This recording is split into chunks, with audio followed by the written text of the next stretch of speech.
Hair loss is a common problem for all of us now, but did you know that it is normal to lose 50 to 100 hairs a day?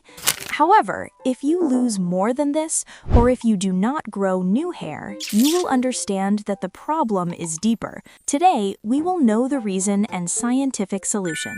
Why does hair fall? Hormonal changes.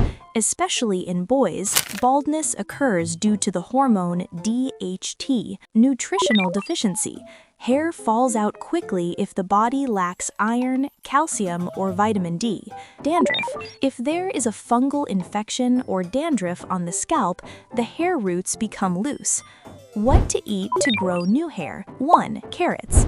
The vitamin A in it produces sebum, which keeps the hair hydrated. 2. Sweet potatoes. It contains a lot of beta-carotene, which helps thicken thin hair. 3. Black cumin.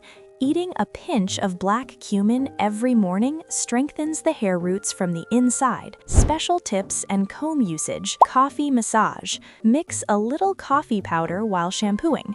Caffeine stimulates new hair growth. Comb selection. Always try to use a wide-toothed wooden comb. It increases blood circulation to the scalp and does not cause friction like plastic combs, which can tear the hair. Lifestyle. Do not use too hot water on your hair, as it makes it rough, and try to do deep conditioning at least once a month. Be patient, because hair care does not give results overnight. Follow these rules and save the video for future viewing, and don't forget to like and subscribe. Thank you.